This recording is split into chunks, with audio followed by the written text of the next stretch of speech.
What's going on, YouTube? It's the Bushy Beard, and I'm back, and I'm bushier than ever right now. I'm exhausted. It's been a super long day, and I'm going to pass out after this. But we got some Idol to talk about. This one uploaded a couple of days ago, and to me, it's one of the more exciting ones because it says 5 obscure players or Survivor players who hold crazy records. And so I'm excited for it because, you know, there's always the GOAT conversation, who's won the most individual immunities, who's won the most overall immunities, who's found the most immunity idols, who's played them the best, who's played the most days, all those things. Oh, wow. Go into it.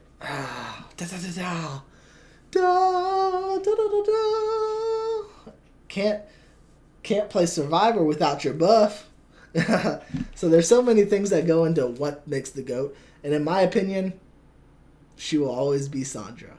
The queen stays queen. Adios. And then, well, I mean, I do gotta put Tony up there too. Tony's number 2 all time, I think. And then followed, for me personally, Russell Hantz was one of the best players ever. Better than Boston Rob by far. Rob knew how to play the game to be liked and not necessarily win, but he did win a couple times, or once, I think. Russell knew how to play the game to get to the end, but definitely not win. He should have won 2 times in a row, but spite votes kept him out of the winner's circle. Come on in, guys. Welcome to Idle Down. Also, he has a channel now, and he's a completely different person. So if you ever want to check out his channel, please do. It's good. Where we talk all things Survivor. My name is Luke, and today we're talking about some of Survivor's craziest records held by some of its most obscure players. Most records on Survivor are held by some of the most popular players of all time. For example, Amanda holds the record for most days consecutively played without being voted out at 108. Joe holds the record for sequential days immune at 29, and Wentworth... That's insane. 29 days he was never on the chopping block. That's almost a whole game. Well, no, there's 40 days, yeah. Yeah, 40. No, it's not a whole game, but still impressive. Holds the record for most votes negated by a single idol at 9. But not every record in Survivor is held by a super popular player. In fact, some records in Survivor are held by some pretty obscure people. Now, hopefully the records I'm about to talk about aren't super ridiculous. At least I've tried to avoid that. There won't be any, like, Frosty holds the Survivor record for nickname most synonymous with cold, or anything like that. Although technically that is true. At the very... Come on, Luke. Come on. No, I think I'm excited for these. I think I don't know. I wonder if he's going to say the record first and then the name, so I might have a chance of guessing.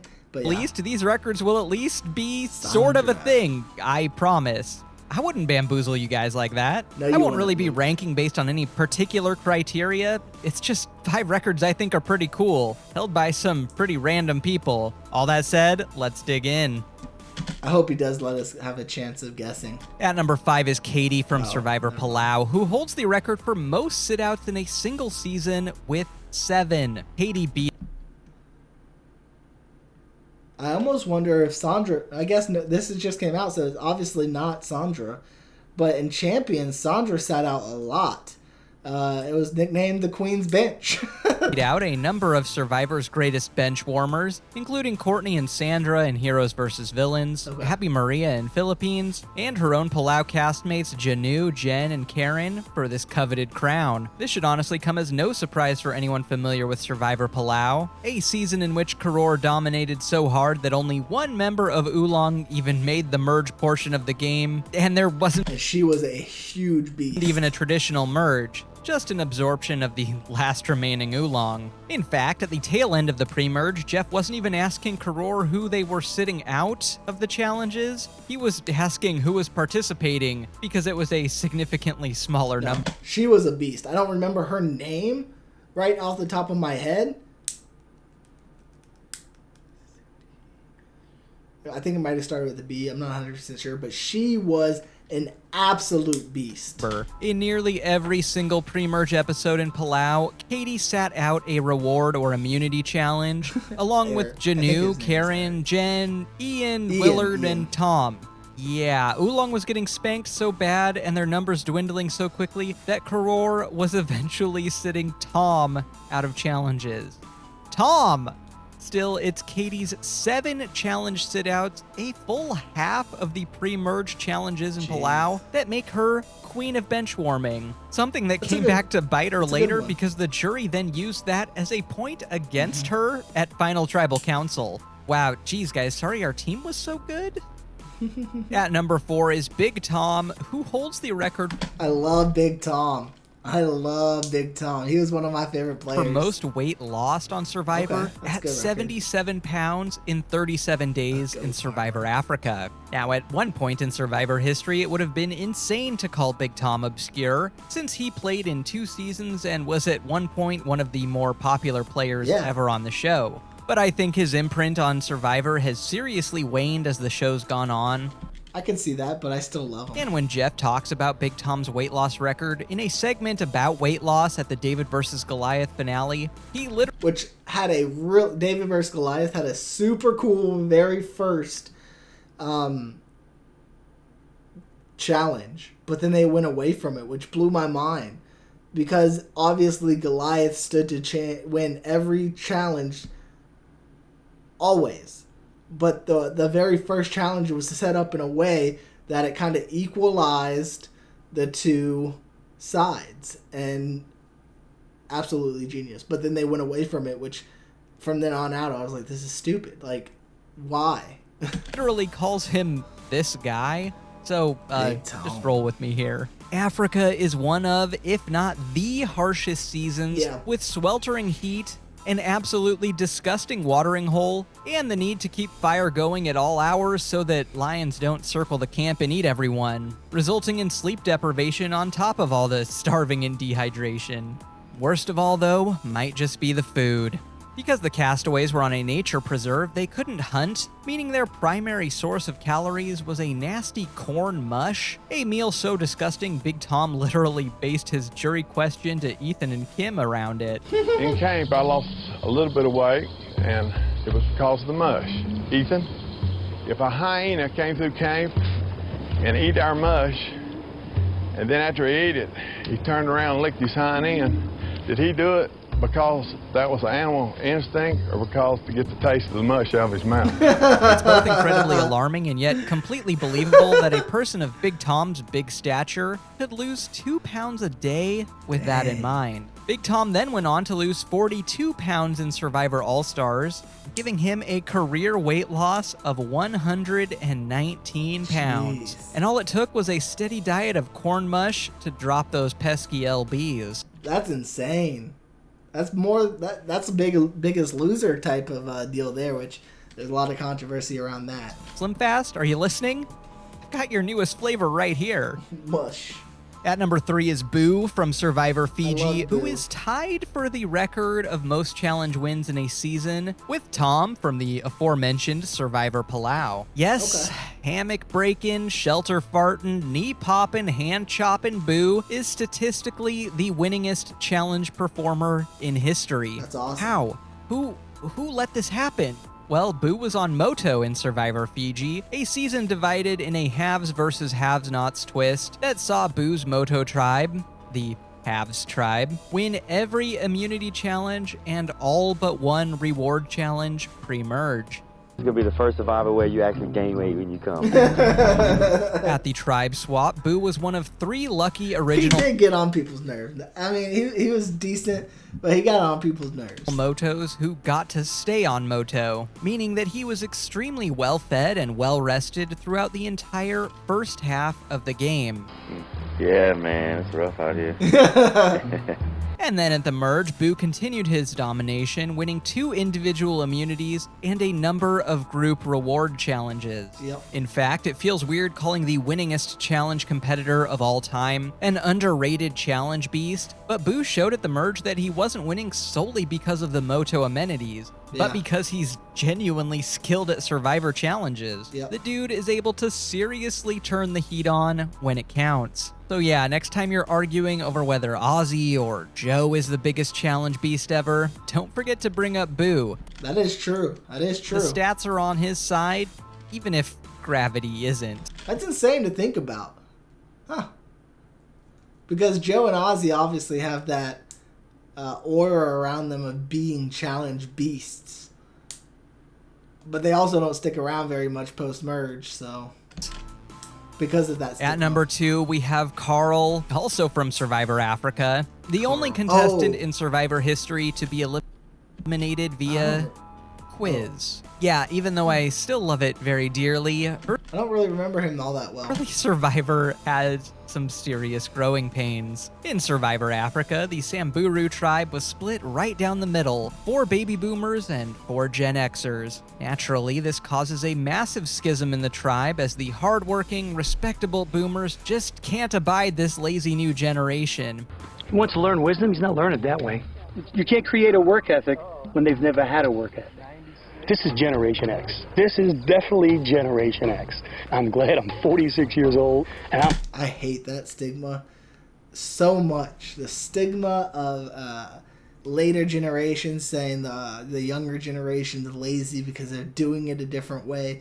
They're making their money by playing video games instead of working in a construction field or a 9-to-5. Like, it's not that they're lazy, they're just doing it a different way. Oh, anybody could make money off of YouTube.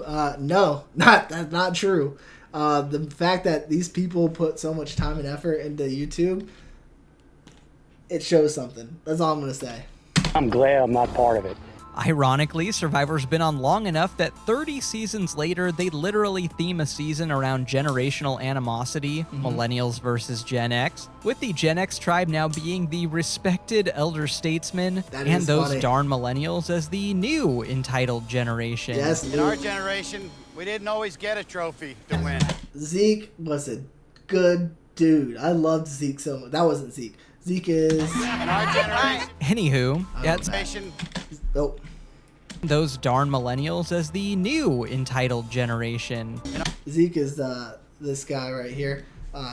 What happened to him on Survivor should never have happened to anybody, but he handled it with class. So Zeke is the dude. He is the dude. In our generation, we didn't always get a trophy to win. In our generation... Anywho, at Samburu's first immunity loss in episode 3, things predictably come to a tiebreaker between Lindsay and Carl. Survivor's tiebreaker for the first 3 seasons was past votes, but this is Samburu's first tribal council and nobody has any past votes. So instead of fire making or forcing everyone to draw a rock, Carl and Lindsay throw down in the most epic battle of all time. A championship better than the Rumble in the Jungle, better than Stone Cold Steve Austin versus The Rock at I honestly do not remember this at all. WrestleMania 17, better than Freddy versus Jason. A nature quiz. Each you a pad to write on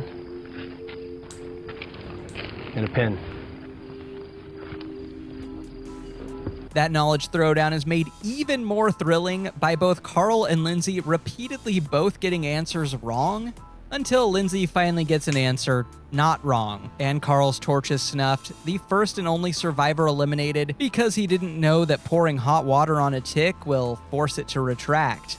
Can't imagine why they changed this up in the next season. In the top spot, we have Keith from Survivor Australia, who holds perhaps my favorite ridiculous Survivor record of all time. When you think of survivors who have the highest average days played, you might initially think of someone who's played multiple times and repeatedly been successful, like Amanda or Ozzy. Or if you stew on it for a moment, you might think of any of the players who've played one time and made it to day 39. But no, unfortunately, Nora is not partial record holder. Nora. I loved Nora. She was so out there. But oh, she was so herself. For highest average days played. That's Nora. She is so out there, but so cool. That would be Keith, with an average of 41 days lasted, because Survivor Australia was the first and only season to be 42 days long, and he was the final person voted out. Tina and Colby both obviously made it to day 42, but returned an additional 2 times apiece and did not make it to day 42 because it didn't exist. Okay. So Keith gets to keep the crown. And I can think of no better Survivor to hold this record, because Keith is simultaneously such a weird goofball that the show dunked on at every opportunity. What with his weird grasshopper chasing montage and his inability to cook rice despite being a world-renowned chef. Keith is a chef, but it's not that I don't believe that he can't cook very well. You know, I'm not doubting his talent, but I think it might be that he's adding maybe too much water. Rob's wife right there. Water to the rice. But also a man who got surprisingly reflective in the waning days of the game. It just sort of makes perfect sense that Keith is technically the longest lasting survivor ever, and this record wouldn't be nearly as fun if it were held by a fan favorite like Elizabeth, Roger, or Tina. Now, personally, I just don't really see Keith ever returning to the game of Survivor. No. So unless Colby and Tina invent a time machine, go back in time, and opt out of ever playing again, Keith's record of highest average days played will never be broken. Ever. And really, Colby and Tina? You're seriously going to invent a time machine, and instead of using it to prevent history's greatest atrocities or to stop history's worst monsters, you're just gonna go back in time and avoid embarrassing yourselves on Survivor All-Stars? Wow, what a waste of a time machine. Got nothing else for you. To help me get the record for most views, like and subscribe, and I'll get you more Survivor content just like this. Until next. Thank you, Luke. Thank you. That was great. That was great. I will like it. I'm already subscribed, but I will like it. Thank you. Thank you. Thank you. Anyways, I hope you liked this video, and if you did, go ahead and give it a thumbs up. If you didn't, you can give it a thumbs down. It's not going to hurt me, or you can give it a thumbs up because it's not going to hurt you. If you're new or you haven't yet, please do subscribe. It really does help out the channel. We are on our way to 14K, and I hope you have a wonderful day. And as always, until next time, YouTube, smile like you mean it from the Bushy Beard.